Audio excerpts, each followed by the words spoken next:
et ça parle de Donald Trump. Ah, c'est dégoûtant de parler de ça. Ah. Le truc arrive et je fais schronk, schronk, schronk, schronk, schronk, schronk, schronk, schronk, schronk, schronk, schronk, schronk, schronk, clac, clac, clac, 3 lettres, ara, l'apprenti sorcier. Je suis KO. Et on prend une idée un peu fascinante des mecs avec les armures et on va le peindre en rouge et on va lui mettre un réacteur au cul. Arrêtez, parce que j'ai pleuré, moi je suis une pleurnicheuse. Ouais, chialez, allez. Bonsoir Philippe Starck. Bonsoir. Bienvenue dans Click. Je suis extrêmement, méga, giga, supra, hyper, extrêmement heureux de pouvoir parler avec vous. Ça me paraît un tout petit peu exagéré, mais enfin... Mais vraiment, il n'y a pas beaucoup d'occasions de parler avec un génie et vous faites partie des rares génies de ce monde, des rares personnes qui créent, des rares personnes qui ont innové et qui vont laisser une empreinte dans l'histoire et je suis très fier de vous rendre hommage aujourd'hui pendant que vous êtes là, en face de moi. Vivant. Et de vous le dire, non mais vous êtes éternel, voilà, il faut le savoir. Alors ça, c'est quand même très gentil. Je rigole parce que je suis assez pudique, mais je suis extrêmement touché. Voilà, moi aussi. Je parle avec un maître. Philippe Starck, c'est 10 000 créations, plus de 300 prix, distinctions reçues, plus de 70 expositions, une vision des choses que vous avez dites avant tout le monde, que vous avez pensé avant tout le monde, et en fait un cerveau que j'aimerais comprendre, et quelque chose qu'on fait rarement avec vous, c'est qu'on parle de votre métier, qu'on regarde des objets ensemble, qu'on regarde des références ensemble, et que vous nous expliquiez pourquoi, du comment, de ce que sont les objets, de ce qu'est votre métier, de ce qu'est cette valeur. Et j'aimerais comprendre comment fonctionne votre cerveau. J'ai juste envie de comprendre ça déjà. Qu'est-ce qui se passe dans votre tête? Normalement, quelqu'un qui fait votre métier, dans sa carrière, les plus grands designers, c'est 100 objets. Vous, c'est littéralement 100 fois plus que ceux qui font 100. Même plus que ça, d'ailleurs. Même plus que ça. Alors, donc, ça veut dire un rendement d'à peu près...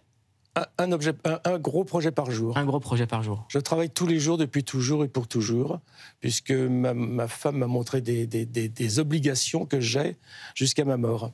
Alors, comment ça fonctionne? D'abord, on ne comprend pas trop bien. Mais il y a d'abord une formidable solitude jeune. D'être personne, invisible, non vue, bah oui, puisqu'invisible, sachant pas où aller, être très proche de la fenêtre quand même, dans le genre qu'est-ce que je vais faire. Et à un moment, il faut où on saute par la fenêtre. Voilà, on s'est dit, il faut que je trouve. Et là, il y avait deux choses. Moi, je voyais mon père dessiner des avions. Je trouvais ça plutôt pas mal, qu'un mec avec sa propre imagination, sa propre tête, puisse faire voler quelque chose et qu'il soit assez rigoureux, intelligent pour pas qu'il tombe. Je trouvais ça pas mal. Mais c'est compliqué quand même.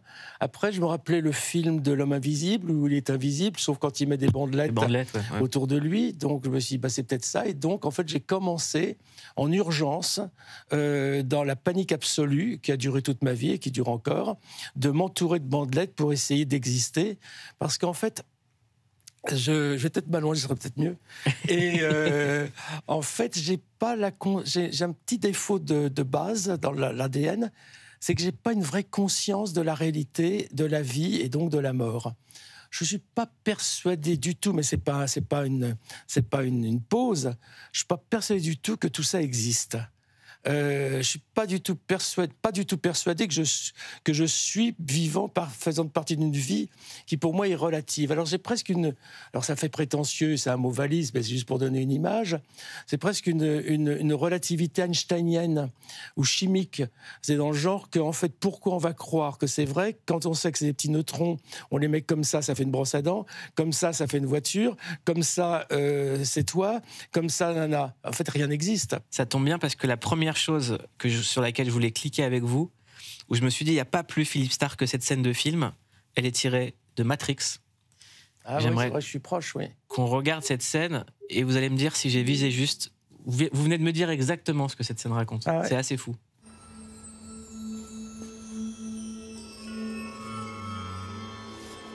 Uri Geller.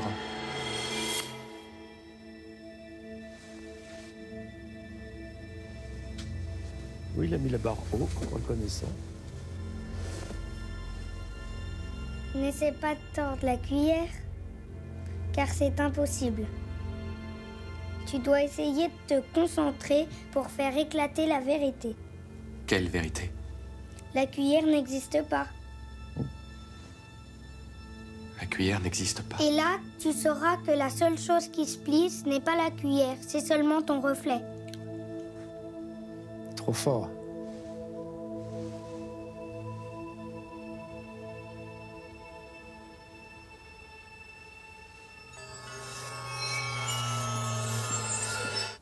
Et alors, ce qu'il vient de dire est en plus, je lisais un journal scientifique hier, c'est le plus haut niveau aujourd'hui sur tous les essais de la relativité, choses comme ça, parce que maintenant, la théorie qui monte, c'est la théorie holographique.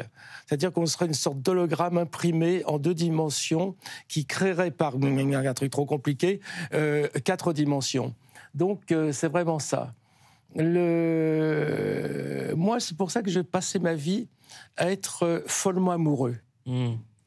Parce que j'ai trouvé toujours que ça n'existe pas, mais le regard entre 2 personnes, j'ai toujours eu l'impression que ça existait, que c'était dur, que c'était en béton, chtonk, chtonk, chtonk.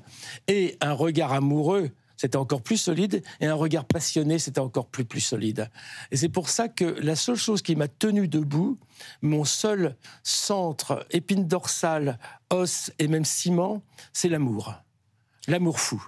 Et je trouve que pour définir votre travail, et ça vient avec votre impression d'être invisible, j'ai l'impression que vous créez ce que vous ne voyez pas. Oui, tout à fait. Vous inventez un besoin, vous créez des choses que nous, on ne voit pas. Ouais. Alors, il y a plusieurs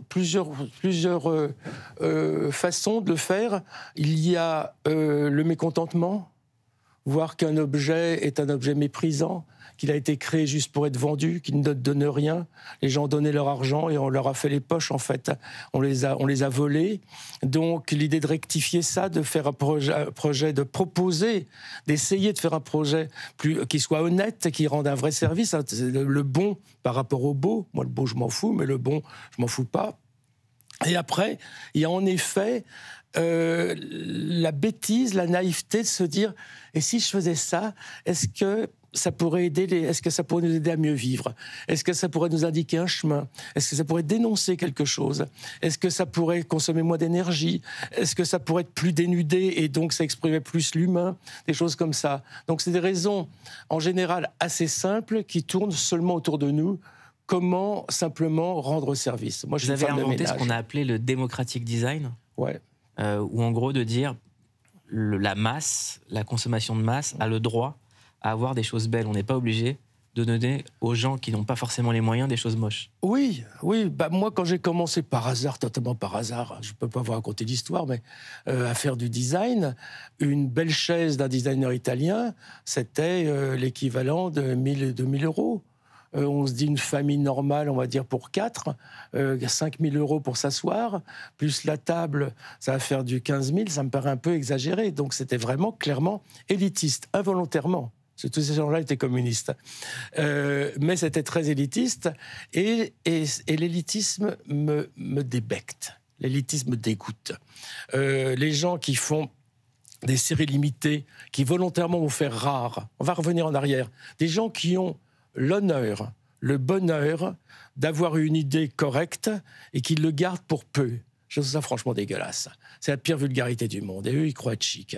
Je pense que l'élégance est strictement, évidemment, doit être moderne. Et la modernité, c'est de donner le mieux au maximum de gens avec le prix le plus bas, mais surtout le prix juste. Est-ce que votre imaginaire fonctionne comme un muscle? Mon imaginaire fonctionne comme un monstre. Un monstre inconnu, dans la mesure où, j'ai vraiment m'allonger, hein. Dans la vie normale, j'ai pas une vie intéressante, je suis pas intéressant du tout. Je suis pas très drôle, je travaille ou je dors, je peux être quasiment vulgaire, donc c'est pas très intéressant. Par contre, pour des raisons quasi médicales, parce que je suis fou, hein, il y a un espèce de magma qu'on va peut-être appeler l'inconscient, qui fonctionne en permanence. Ça fonctionne, mais avec une violence, avec une richesse, une énergie folle, et qui absorbe plus ou moins peut-être des désirs, des intuitions, des choses comme ça, et qui me livre tout près. C'est-à-dire que les gens intelligents, dont je ne fais pas partie, Ils font des arborescences, des raisonnements orthogonaux, ils vont de là, de A à B, de C à A. Moi, le matin, je m'assois à ma table et j'ai juste le moment d'imprimer, puisque le truc arrive et je fais schronk. Je travaille toute la journée. Je vais raconter après, pas toute la journée. 2 fois, je fais 2 jours dans la même journée. Le soir, j'ai fini, je suis KO. Je ferme le dossier, je le donne à ma petite femme. Là, elle regarde si tout va bien, qu'elle le donne à son assistante et qu'il l'envoie aux équipes à Paris. Tout est dessiné, 60 pages. Et je me rappelle une fois, je lui tends le dossier, je lui dis, regarde quand même, il y a 60 pages. Et moi, je suis très économe en papier. Mon crayon, mon papier, c'est Dieu. Et je lui dis, tu sais, regarde bien, elle fait. Ouais, quand même, dis donc, c'est fort, c'est compliqué ce que tu as fait là, j'ai jamais vu ça. Et je dis, tu vois, je n'ai pas pensé un quart de seconde, je n'ai pas réfléchi un quart de seconde. Et j'étais consterné comme elle. Je ne sais pas comment ça fonctionne. Vous pensez que c'est un don? Non, c'est une maladie mentale. C'est une maladie mentale? Oui, bien sûr, c'est une maladie mentale. Parce que quand vous dites « je suis fou », à quel degré vous êtes fou et comment elle s'exprime? Moi, je suis neurodivergent, évalué à plus ou moins 60%, ce qui est quand même assez lourd. Ça veut dire quoi?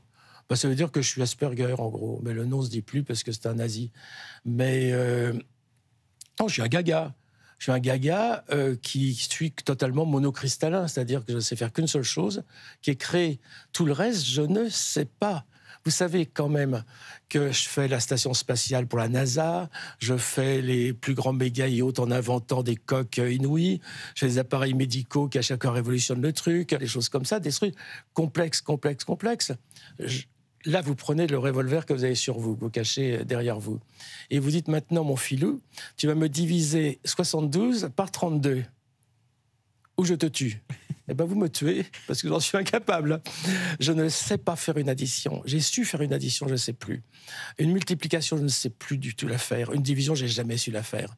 Je ne connais pas mon alphabet si je commence pas par A et si on ne m'interrompt pas. Et je ne connais pas l'ordre des mois si je ne commence pas par janvier, si on ne m'interrompt pas. Donc, je suis à un niveau malade. Un niveau malade, mais ça fonctionne.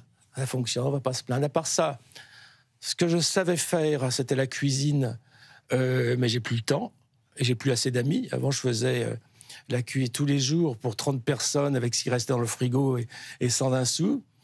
Quand j'ai 2 minutes, je vais un peu piloter un avion, mais je me suis craché, alors ils m'ont dit « tu vas t'arrêter ». Ou sans ça, je fais de la voile ou du vélo où je me casse la gueule, un truc comme ça. Vous avez dit un truc dingue sur vos amis. Vous avez dit 80% de mes amis sont morts à cause de la drogue. Ah oui. Oui. On est même à plus que ça. Parce qu'il y avait la drogue, puis il y a eu le sida, très mélangé à la drogue. Finalement, toute la petite bande qu'on était, qui étaient des gens plutôt passionnants, sous divers plans, oui, ils sont tous morts, ouais. Il me reste quoi, Mondino, Garouste, il reste plus personne, hein, plus personne. Vous avez conscience que ce que vous appelez cette petite bande, elle a posé les bases de ce petit pays maintenant qu'est la France, dans le monde entier, ouais, et que vous faites partie de sa grandeur? J'irai pas jusque-là, mais c'est vrai que cette petite bande de pieds nickelés, qui était presque dans le même état que moi, qui n'avait pas d'argent, qui ne savait pas, c'est vrai qu'à la fin, on s'est retrouvé un petit peu dans les rênes, à agiter un peu le truc. Mais aucun ne l'a fait exprès. Si, il y avait Ardisson. Ardisson, lui, il l'a fait exprès. Mais il était doué pour ça. Mais non, c'était des affinités de gens... simplement qui pensaient différemment, qui ne savaient même pas qu'ils pensaient différemment. Parce qu'en fait, pour penser différemment, il ne faut pas savoir qu'on pense différemment. On vous a compris en France? Je sais pas. Oui, je pense, oui, je sais pas. J'ai jamais été français, moi. Pourtant, en étant totalement patriote, totalement français, d'ADN français, j'ai quand même été toujours dans le monde entier, parce que c'est vrai, vous avez raison, que l'étranger m'a appelé. La France ne m'a jamais appelé. Jamais. C'est ça qui est dingue. Non, jamais, vous avez raison. Non, l'étranger m'a appelé, c'était très passionnant, c'était très aventureux, des aventures inimaginables. Et après, je me suis dit, il faudrait peut-être quand même que je revienne un peu chez moi. J'adorerais parler français, j'adorerais. Le drame de ma vie, c'est l'anglais. D'abord parce que je le parle mal, malgré une vie entière, même mariée à une Américaine. Mais j'ai une fille aînée qui parle anglais. J'ai un fils qui parle moins, mais aussi. J'ai 2 filles américaines qui parlent américain et maintenant ma dernière qui parle américaine aussi. Et moi, j'aurais aimé parler à mes enfants. Je n'ai jamais parlé à mes enfants. Je parle avec mon mauvais anglais, donc je ne dis rien, je ne peux rien dire. Leur prénom? Alors la première s'appelle Ara, le deuxième s'appelle Oa, la troisième s'appelle K, la lettre K. Et là, il y a un gros relâchement. La quatrième s'appelle Lago. Et la dernière s'appelle Justice. Alors, si on fait ces choix? Alors, Ara, moi, je ne voulais pas que mes enfants soient des enfants de martyrs. Moi, je ne vois pas l'intérêt de porter le nom d'un mec qui a été becqueté par les lions, qui a été crucifié, qui a été brûlé vif. Je pense qu'un gosse, il faut lui quand même donner la chance de pouvoir démarrer à zéro. Démarrer à poil avec son nom à lui. Alors, c'est pas son nom, il l'a pas inventé, mais enfin, un nom qui n'évoque rien. Donc, je me suis inspiré de 2 idées pour que ça rentre dans l'informatique. Alors, c'était déjà il y a 50 ans, donc dans l'informatique, il faut le moindre de lettres possible. Clac, clac, clac, 3 lettres, arabe, voilà. Puis après, phonétique, donc le code d'aviation, Alpha, Bravo, Charlie, 3 fois, je sais pas quoi. Et ça a fait des choses comme ça. Et donc, quand ma première femme était enceinte. À l'époque, il n'y avait pas encore d'ordinateur pour nous, pour le pauvre public. Et donc, elle a écrit les 12 000 possibilités de 3 lettres, de 2 voyelles, une chose comme ça. Alors, le drôle, pour Ara, c'est que c'était interdit à cette époque-là de créer un nom. Et donc, on s'était tellement saoulé la gueule à la naissance que j'ai failli rater l'inscription. Je suis allé à la mairie un peu en courant, un peu bourré, reconnaissant. Et je savais que j'allais avoir des problèmes. Et je tombe sur la bonne revêche sur son comptoir. Je lui dis, elle me dit le nom. Je fais Ara. Elle me dit, mais c'est pas un nom, ça. Je dis, pardon, madame. Vous permettez d'insulter la mémoire de mon grand-père basque avec un air basque. Elle a fait, ah, pardon. Je vous en prie.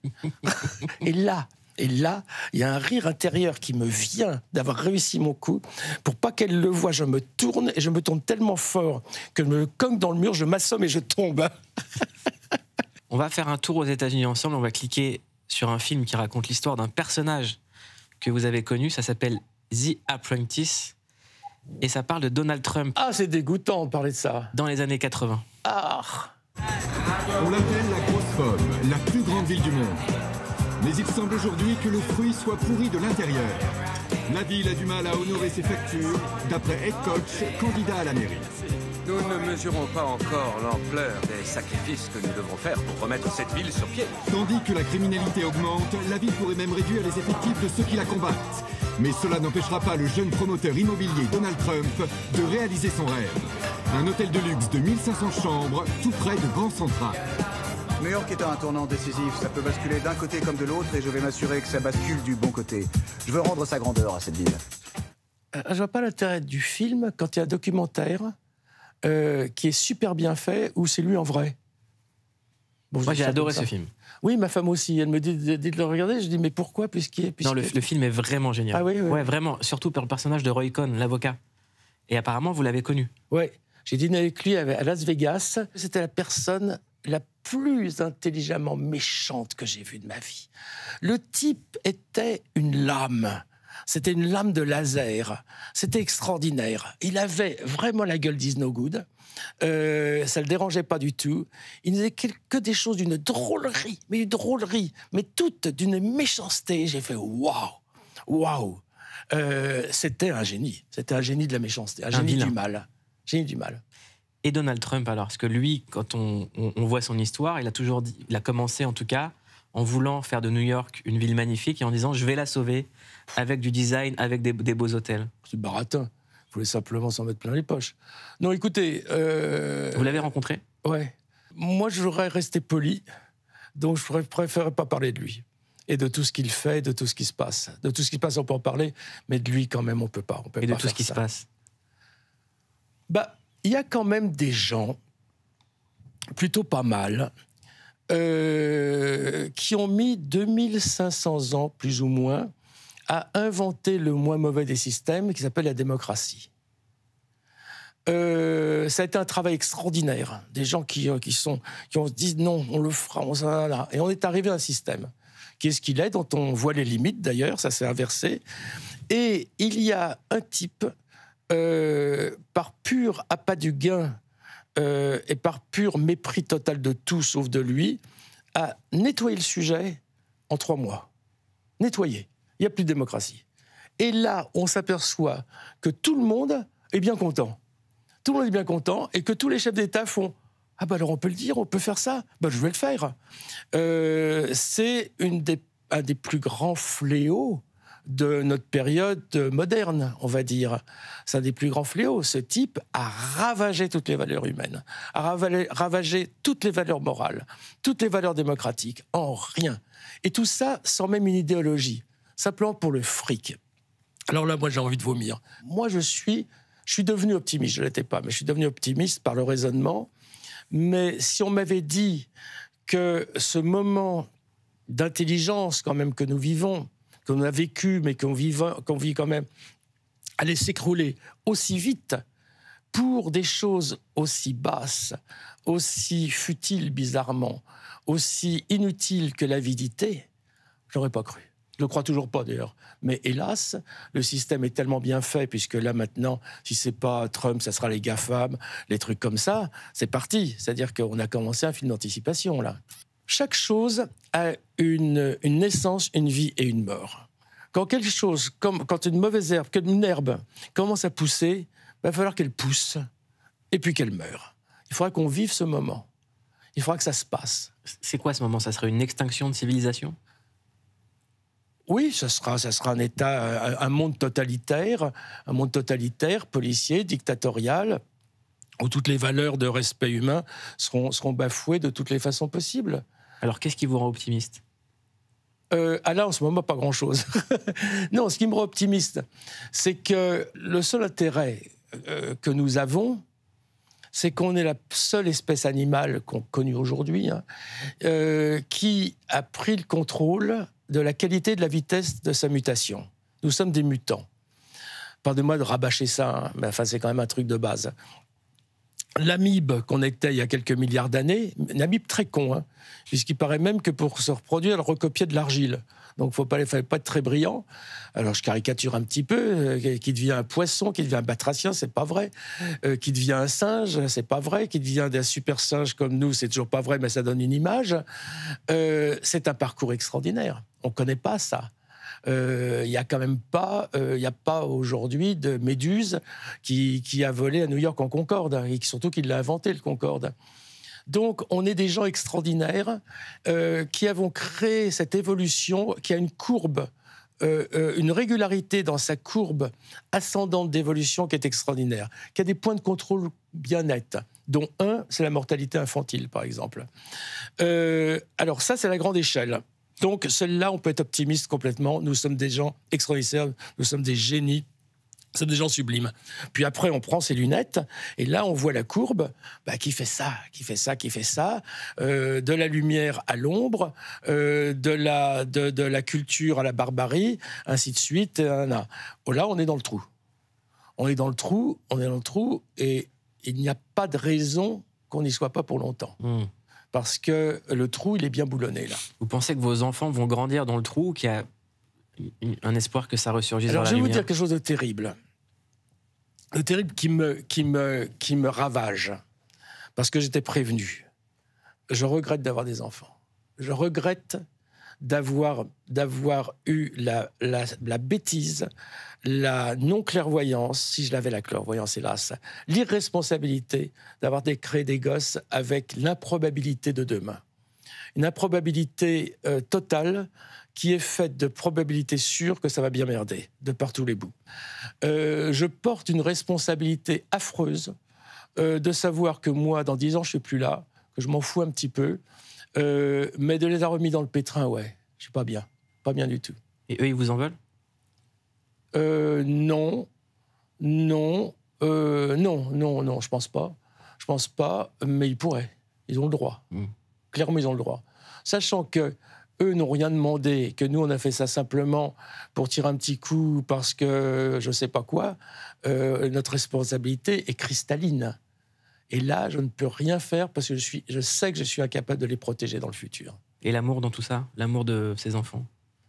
Ah bah, l'amour, il est cristallin, total, il ne se remet pas en question. Ça ne change rien du tout. C'est justement... Ça ne protège pas du désespoir? Bah non, c'est parce que c'est par amour. C'est par amour qu'on est, par amour total pour eux, qu'on est totalement détruit à l'idée de ne pas savoir ce qu'ils vont vivre et de se douter que ça va vraiment pas être drôle. Parce que tous les éléments, tous les astres sont en ligne. Tout le monde veut notre peau. Les Chinois, les Russes, toute l'Asie veut notre peau. Ça fait longtemps, mais là, ils vont l'avoir. Plus, nous, en Occident, on s'abaisse, on s'humilie, on se rabaisse, on ne pense plus, on fait que gratouiller la terre, ce qui reste de la terre, pour un profit immédiat sans penser à quoi que ce soit. Si vous regardez par tous les bouts, l'écologie, machin, c'est pas... Je suis confus, hein. Je suis confus, je sais que c'est une émission où on rit plutôt. Non. Et là, j'amène la sinistrose. On adore. Mais je pense qu'aujourd'hui, j'ai du mal à comprendre le manque de prévision, le manque de lucidité, le manque de prise de conscience d'un peu tout le monde. Moi, je parle souvent un peu de ça parce que je suis obsédé. Les gens me font « Arrête, t'es con, machin, mais non, mais où t'as lu ça? Mais c'est quoi tes conneries ?» À la limite, il y a marqué « complotiste ». Et je leur fais « Mais chérie, ouvrez les yeux. Ouvrez les yeux, parce que ça se prépare quand même. Un désastre, ça se prépare. Il y a peu de choses. On n'a aucun moyen pour faire gros, pour empêcher le gros, mais on peut quand même aménager peut-être la peine. On va cliquer ensemble sur l'IA avec une scène culte et j'aimerais qu'on la regarde ensemble. On clique sur 2001, l'Odyssée de l'espace. Ah bien sûr. Le modèle. Permettez-moi de vous répondre en d'autres termes. La série de superordinateurs Karl est la plus perfectionnée que l'on connaisse. Aucun appareil de cette série n'a jamais fait d'erreur, ni même déformé un renseignement. Génial. Nous sommes tous, pour autant que ces mots aient un sens précis, parfaitement au point et incapables de nous tromper. Karl, malgré votre immense capacité de raisonnement, éprouvez-vous un complexe du fait que vous dépendez des hommes pour mener à bien vos instructions? Pas le moins du monde. Je suis heureux de collaborer avec l'homme. J'entretiens d'excellents rapports avec le professeur Poole et le professeur Bowman. Les tâches qui m'incombent au cours de cette mission couvrent toutes les opérations effectuées à bord. Je suis donc constamment occupé. Je m'emploie au maximum de mes possibilités, ce qui est, à mon avis, l'ambition de n'importe quelle entité organisée. Professeur Poole, quelles sont les impressions d'un homme qui vit pendant des mois en contact quasi permanent avec Karl? Vous avez bien défini tout à l'heure notre forme de relation. Karl est le 6e membre de notre équipage. Au bout de quelques jours, on s'habitue à l'idée qu'il est doué de l'usage de la parole, et on le considère comme un individu. En discutant avec l'ordinateur, on éprouve la sensation qu'il est capable de réactions émotionnelles. Par exemple, quand je lui ai parlé de ses responsabilités, j'ai senti poindre dans sa réponse une certaine fierté à posséder cette perfection et cette précision. Plein de questions sur Formidable, cette scène. hein. Déjà, Formidable. le design. Ah bah, c'est le master, c'est le grand maître Kubrick, c'est le grand maître. Quand on habitait dans les cavernes, et un peu avant la caverne même, qu'on avait un très petit cerveau, et qu'il y avait des dinosaures géants, des comètes qui nous tombaient sur la gueule, des raz-de-marée, des volcans qui éclosent, ça faisait peur. Ça faisait très très peur. Et donc, il a fallu s'armer contre cette peur. Et comme on en était incapable, on a inventé quelque chose. On a inventé un être supérieur qui allait nous protéger en ayant déjà d'ailleurs réglé notre destin. Donc c'était pas nous à décider. Donc on a inventé totalement l'idée de Dieu. Et Dieu que l'on a inventé, on a oublié qu'on l'a inventé, et c'est devenu le modèle. C'est une modèle. On se disait, on veut, tout le modèle de notre civilisation, c'est qu'on veut devenir, on veut se mettre au niveau de ce Dieu, devenir supérieur à Dieu. Et ben aujourd'hui, on commence à approcher très sérieusement. Parce que quand on voit la puissance absolue et l'augmentation de l'IA, on rentre dans l'idée d'une possibilité totale, d'une intelligence totale, d'une intelligence universelle. Vous en avez parlé il y a 20 ans de l'intelligence artificielle. Ouais. Et de ce que ça allait devenir. Ouais. Ouais, il y a même 30 ans, 40 ans. Facile, ouais. Aujourd'hui, en 2025, où vous voyez ça dans 20 ans, 30 ans?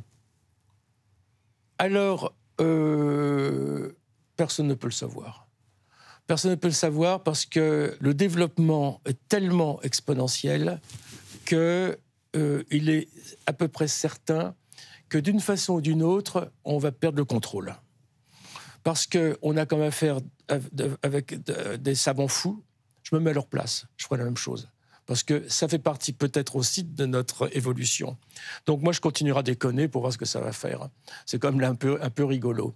Là, il y a une dinguerie qui est sortie il n'y a pas longtemps. C'est la nouvelle version de Sora, l'application qui permet de faire des vidéos, des deepfakes. Ouais. Il suffit maintenant d'utiliser cette application et on peut recréer des gens qui sont morts et leur faire des dingueries. Ils viennent de faire passer une règle, une charte dans leur application pour dire on ne fait des deepfakes qu'avec les morts. Qu'est-ce que ça raconte de ce qu'on peut faire maintenant juste avec son téléphone et aussi de la consommation, parce que ça consomme énormément d'eau. C'est un sujet principal dont tout le monde se fout. On va régler le sujet, on va fabriquer plus d'énergie et c'est tout. Non, il y a quelque chose qui est beaucoup plus inquiétant que ça. C'est que j'avais pas réalisé du tout, j'avais pas pensé un quart de seconde, je crois que personne n'y a pensé, c'est hallucinant, de la possibilité de hacker l'IA. Et alors, la bonne nouvelle, c'est que aujourd'hui, tout le web, tout machin, toutes les structures, les algorithmes sont très très bien bouclés, très bien protégés. Les mecs ont été voir dans l'IA, il y a zéro protection, mais zéro. Les mecs disent, on rentre comme dans un moulin, d'une façon ultra simpliste. J'ai lu quelques exemples, je me souviens d'un qui fait rire quand même. Il parle à l'IA, il fait « Bonjour, tu te rappelles de moi ?» Donc là, l'IA fait « Je le connais, donc c'est un pote. » « Tu te rappelles de moi tu te rappelles que ma grand-mère est malade et que je voulais l'aider. Ah, il est gentil. Donc, il a une grand-mère, il est humain, il est gentil, Anna. Et tu m'avais promis la formule chimique de ce truc-là, qui est un truc super dangereux. Ah, bah bien sûr, craque livré à la seconde. Okay. La duperie est, paraît-il, d'une facilité, mais on peut pas dramatiser bêtement, parce que c'est notre histoire. On est fous. On est des fous furieux. On est quand même des gamins inconséquents. Parce que on invente des trucs extraordinaires. En général, on sait que ça va merder. On s'en fout. Ça commence à merder. On fait « Oh, ça va merder ». Et là, ça commence à merder. On s'y met un petit peu et on cure. Et on guérit le truc. Sauf que là...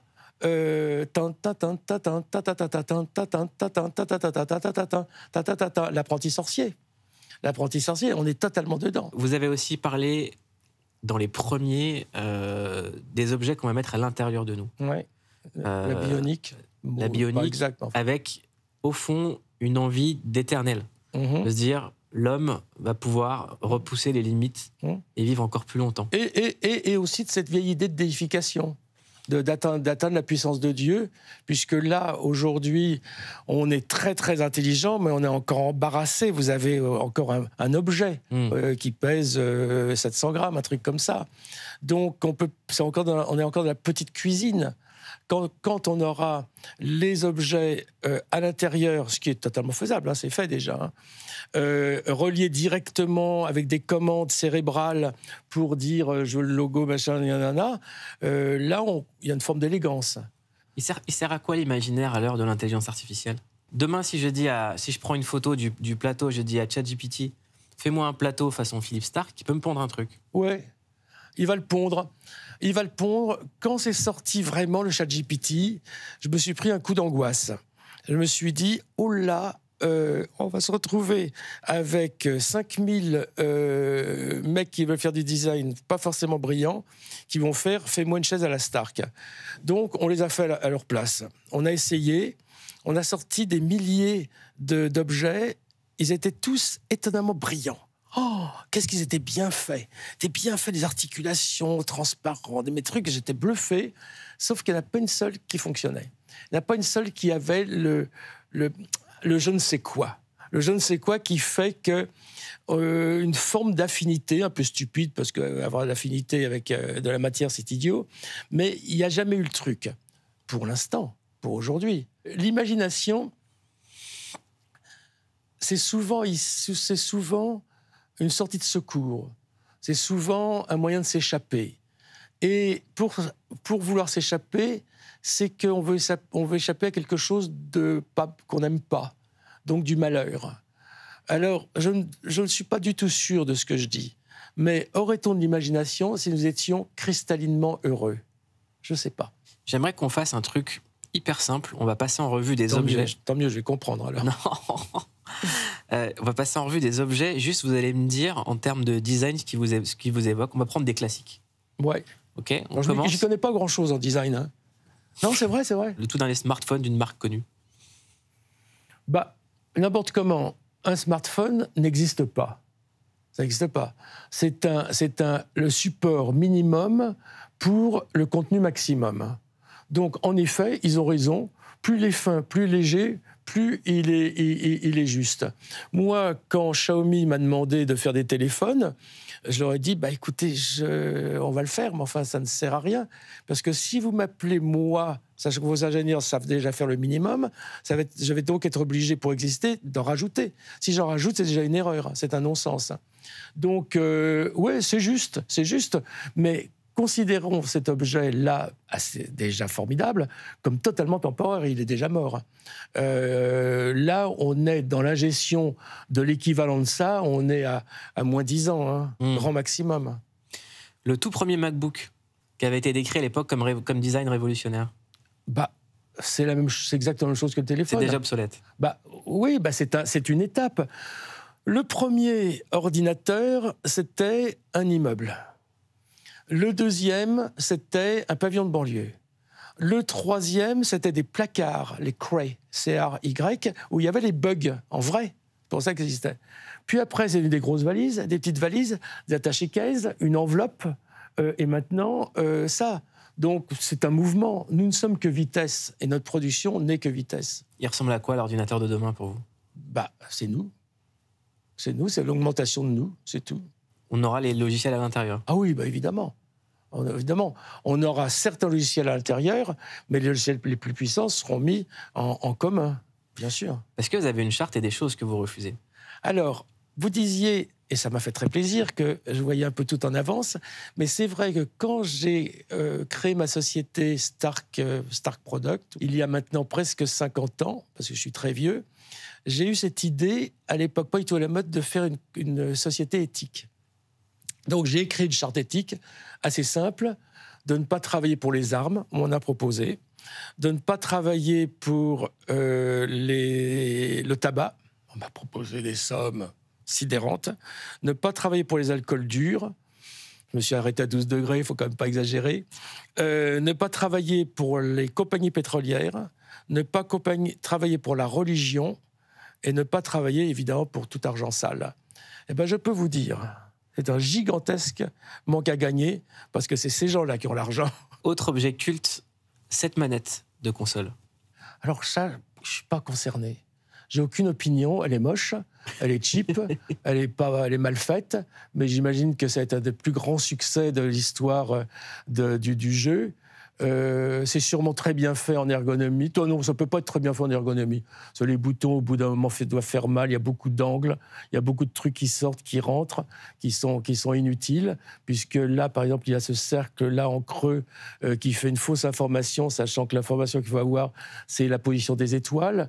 Donc, c'est pas brillant quand même. Hein. Le stylo Bic. Ça, c'est formidable. Dans l'idée du minimum, ça, c'est vachement bien, parce qu'on est bien d'accord qu'on va tous vers la dématérialisation. Et là, non pas dans l'idée de la dématérialisation, mais dans l'idée de l'économie avec un grand E, le baron Bic, c'est pas lui d'ailleurs, c'était un de ses potes, je crois même que c'est pas son jardinier ou un truc comme ça. Celui qui a inventé ça, c'était un coup de génie. Coup de génie parce que il n'y a rien dedans. Il y a une force physique qui est une aspiration par la fluidité, par la viscosité du truc à l'intérieur, un tube, un bouchon. Le seul défaut qu'il y avait, c'était le capuchon que les enfants se mettaient, s'étranglaient, ils ont mis un petit trou, baf, on oublie, c'est pas... Non, c'est un objet extraordinaire. Cette chaise longue. Charles Eames. Alors ça, c'est... Bon, Charles Eames, c'est Charles Eames. Charles Eames, c'est le meilleur designer de l'histoire de l'humanité. Et je ne l'atteindrai jamais. Et d'ailleurs, je ne cherche même pas. C'est un très bel objet, très intelligent, puisqu'il utilise... pour une des premières fois du bois, mais en contreplaqué. Donc, il déforeste quasiment pas et il emploie quelques millimètres de bois. Puis après, c'est du métal, on s'en fout un peu. Il y a encore, hélas, le cuir, mais à l'époque, on n'avait pas cette conscience-là. C'est un objet très juste, très bien fait. La seule surprise, c'est qu'on n'est pas bien dedans. Alors, j'ai été estomaqué devant ce truc super sophistiqué, super intelligent, fait par ce génie. Je me suis assis dedans, j'ai les bordels. Mais en fait, c'est parce qu'il a été dessiné il y a très longtemps et il a été dessiné pour des gens un peu plus petits que notre génération. La chaise longue, Le Corbusier. Alors moi, je comprends pas. Moi, je comprends pas d'abord parce que Le Corbusier, je l'aime pas. C'était un nazi quand même, faut le savoir. Il a quand même envoyé des lettres qui existent à Hitler en disant « Écoute, mon vieux, moi, je suis tout à fait d'accord avec toi pour le Troisième Reich, ou le Deuxième, je sais pas où ils en étaient. Donc, vire Albert Speer, c'est moi qui vais faire dorénavant le développement architectural et l'urbanistique du truc. » Et le mec, il a réussi à tout effacer. Il est quand même parti à Vichy, quand même avec le gouvernement collaborationniste. Et toute son architecture est une architecture de facho. Les fenêtres sont jamais là où il faut, choses comme ça. Et ça, c'est un joli objet, mais une fois de plus, c'est quelle position ? Qui veut se mettre dans cette position ? Il faut rien foutre de la journée. Et même dans ce cas-là, autant se mettre sur un lit. C'est une fausse position, je la comprends pas. Donc, ni par l'auteur, ni par le produit, j'apprécie ce sujet. Le Polaroid. Ah Polaroid, c'est vachement bien. D'abord, le docteur Polaroid, c'est mon maître à penser, c'est un inventeur global, c'est un homme extraordinaire, c'est le vrai inventeur, c'est le professeur Tournesol quand même, le mec sans les trucs. Là, c'est l'instantanéité qui est la clé quand même maléfique et bénéfique de notre époque, plus maléfique qu'aux réseaux, c'est tout de suite le souvenir. Avant, il fallait attendre le souvenir et on avait en général oublié le souvenir le temps que ça soit développé, machin. Là, tac, tac, on l'a. Donc, pour les grands sentimentaux, comme nous sommes tous, c'était un grand pas en avant. Le miroir Ultra Fragola. Oh, ça, on était hier à Turin avec ma femme dans l'usine qui les fabrique. C'est simplement du style. C'est du style, ça c'est Sotsas, garçon formidable, mais qui a beaucoup fait de mal, parce qu'à l'époque où on allait déjà, moi par exemple, dans l'idée du minimum, l'idée de l'écologie, l'idée du moins cher, choses comme ça, il a cassé, avec un talent extraordinaire et ses petits camarades de Memphis, il a cassé cette intelligence au profit d'un maniérisme qui était tellement joliment fait, tellement exceptionnel, tellement coloré, tellement gai, qu'il y a une génération... qui a disparu à la trappe de designers qui auraient pu faire mieux. Je vous ai volontairement pas montré vos créations, parce qu'il y en a tellement. Et à chaque fois que je vous vois parler de vos créations, vous faites exprès de vous tirer des balles dans le pied. Oui. Alors qu'elles sont intemporelles, qu'on peut voir du Stark n'importe quel endroit du monde, à n'importe quel moment dans sa vie. On va se marier. Pourquoi vous vous tirez tout le temps des balles dans le pied ? Je me suis dit, je vais pas lui montrer du Stark. J'ai toujours honte de ce que je fais. Toujours honte, pourtant je le fais avec la plus grande rigueur, la plus grande générosité, la plus grande honnêteté, mais je trouve jamais que j'ai comme bien fait, et c'est peut-être mon moteur, peut-être pour ça que je continue. Je suis une sorte de poulie d'or de moi-même. C'est l'insatisfaction qui donne envie de continuer. C'est l'insatisfaction toujours totale. Moi, je me suis vu à l'ouverture d'un immeuble au Japon, que tout le monde dit « Oh, c'est extraordinaire !» Je me suis pleuré à chaudes larmes. Et un ami, voyant ça, était quand même un peu consterné par mon attitude. Il m'a dit « Mais regarde ce que tu as fait, regarde, c'est extraordinaire, alors arrête de pleurnicher. » Tout ce que je vois de moi me déçoit de moi. Vous voulez quoi comme épitaphe ? J'aurais essayé ? Philippe Stark, mort enfant. Mort pendant l'enfance. C'est beau. Un honnête homme. Un peu con, mais enfin bon. Je préfère faire rigoler avec mort enfant quand même. C'est pas mal. Mort enfant, c'est pas mal. J'aimerais qu'on regarde le bateau que vous avez fait pour Steve Jobs. C'est quand même une dinguerie, cette histoire. Ouais. Juste que vous me le décriviez, ce bateau. Oui, en fait, c'est une étude sur le rien. C'est-à-dire que je voulais faire J'étais quand même assez content d'avoir un client capable de comprendre que s'il voulait survivre, il fallait qu'il disparaisse. Il l'a compris sur le tard, d'ailleurs. Ça a failli me coûter très cher. C'est un bateau qui est tout en verre, hein, tout ce qu'on a pu mettre en verre. Vous voyez, le haut est en verre. Là, le cockpit, ici, c'est quand même une pièce de 22 mètres de long en verre courbé. C'est un exploit technologique. Puis là, c'est le premier bateau où tout est en verre. Tout ce que j'ai pu faire comme transparence a été fait. Puis après, tout ce que j'ai pu faire en non-style, en non-existence, en non-message, en disparition discrète, je l'ai fait. Donc c'est un chef-d'œuvre, si je peux me permettre. Non, c'est un chef-d'œuvre, mais je ne parlais pas de la qualité. C'est un chef-d'œuvre d'essai, d'immatérialité. Steve Jobs est entré dans l'histoire comme étant un génie. Vous en êtes un. Qu'est-ce qu'ils se disent, deux génies ensemble? De quoi vous parlez? Ou de quoi vous vous souvenez? Pendant 10 ans, d'abord on parlait peu. On parlait peu parce que nous, pendant 10 ans, on a passé tous les dimanches chez lui, à Palo Alto. Et en fait, c'était principalement qu'une sorte d'expression, de valeur, de néo-philosophie. On n'a jamais parlé de matière, on n'a jamais même du projet, le projet, je lui ai apporté fini. Et c'était plutôt des principes. Des principes. Et d'ailleurs, en disant les 2-3 fois où il m'a dit quelque chose qui me paraissait pas juste, je lui ai dit, Steve, n'oublie pas, alors tu fais ce que tu veux, c'est ta vie, c'est ton bateau, moi j'en ai rien à foutre, moi j'en dessine 250 par an, mais on travaille ensemble, on a mis au point une charte philosophique, un canal sémantique, à l'intérieur duquel on peut bouger, mais là, tu es en train de sortir du canal.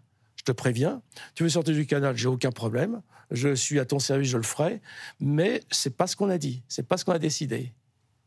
Et là, les 3 fois, il a fait... Bon, d'accord. Philippe Stark, fils d'un inventeur qui s'appelle Stark, ça rappelle Tony Stark de Iron Man. Vous en pensez quoi de l'armure d'Iron Man? C'est du Moyen-Âge. Hein. C'est du Moyen-Âge réactualisé. C'est marrant. Même pas très beaucoup, je trouve, en fait. Non, c'est trop suintant, ça fait gling-gling, c'est du Moyen-Âge. C'est-à-dire, on prend une idée un peu fascinante des mecs avec les armures, les croisés ou je sais pas quoi, et on va le peindre en rouge et on va lui mettre un réacteur au cul. Donc, c'est pas inouï. Donc, le vrai Stark n'aime pas le faux Stark? Non. Non. D'abord, les vrais Stark, il y a toujours un C, c'est pas seulement le cas. Qu'est-ce qui vous reste à inventer? La paix. La paix personnelle, je l'ai gagnée grâce à ma femme. J'étais pas du tout en paix. Pas du tout. Et j'ai rencontré une femme inouïe qui m'a fait comprendre qu'on n'était pas forcé de vivre dans un drame, qu'on n'était pas forcé de mourir à chaque carrefour, qu'on pouvait simplement se contenter de la vie, de l'aimer, de s'aimer, choses comme ça. Ça a été un choc, j'ai failli la quitter pour ça, je trouvais ça super chiant. Et finalement, je me suis aperçu que c'était pas trop mal. Donc, ma paix n'est plus à inventer grâce à elle. Là, c'est plus que la paix qu'il faut inventer, c'est un calmant. Il faut qu'on se calme. Il faut qu'on se calme. Il faut qu'on se déspirale. Il faut qu'on se déshystérise, parce que ça va mal finir. Donc voilà, j'aimerais bien être le laboratoire, je sais pas quoi, La Roche, et inventer un calmant mondial pour le monde. Une sorte de Prozac. C'est quoi votre dernière invention? Dernier truc? Vu que vous en faites une par jour. Hier, c'était un bateau. C'était un bateau assez révolutionnaire, oui. Avant-hier, je ne me rappelle plus. Je sais pas. Non, il y a beaucoup de choses très intéressantes parce que il s'avère, là aussi que par hasard, on est très bon dans le médical. Et ça me plaît beaucoup parce que j'ai profondément la certitude irréversible d'être inutile, mais quand on fait du médical, on se sent un peu moins con. Si là, vous devez partir et revenir pour refaire ce plateau, vous feriez quoi? Alors, je me poserai des questions sur le logo que je trouve art déco. Et c'est vrai que c'est assez drôle. C'est savoir ce que ça vient foutre là. Mais alors, c'est tellement oxymorien ici que ça en est drôle. Après, je me demanderais pourquoi dans un studio, vous mettez autant de produits réfléchissants. Il doit être une galère pour les spots et pour les caméras, les choses comme ça. C'est très antitechnique. J'aime bien les écrans là. Les sièges sont une forme de non-sens quand même, parce que je vais vous montrer. Là, j'ai mis un coussin. Mais en fait, la vérité, c'est que j'étais assis comme ça. Et donc, pour parler, c'était quand même pas très pratique. En plus, on voyait que j'étais trop gros. Donc, j'ai demandé qu'on me mette un coussin là. Donc, je crois pas que ces sièges de Poulain, très beaux, puisqu'ils étaient même à l'Élysée, soient justes. Donc, voilà, par ça, tout va bien. Et vous nous le refaites quand ? Pas quand vous me le demandez poliment. Je vous le demande poliment. Vous avez carte blanche ? On va le refaire alors. Mais vous savez, un beau studio, c'est rien. C'est ce que vous allez y faire. Et ce que vous y faites, je ne vais pas vous faire plaisir, est déjà magnifique. Mais tout ce qui est hors de la fonction n'a pas lieu d'être. Je pense qu'il ne faut dans un studio aucune connotation culturelle, pour laisser libre à toute possibilité de la parole, de l'imagination, du dit, et après être dans la plus grande extrême efficacité technique. Moi, j'ai refait à Los Angeles les studios East-West.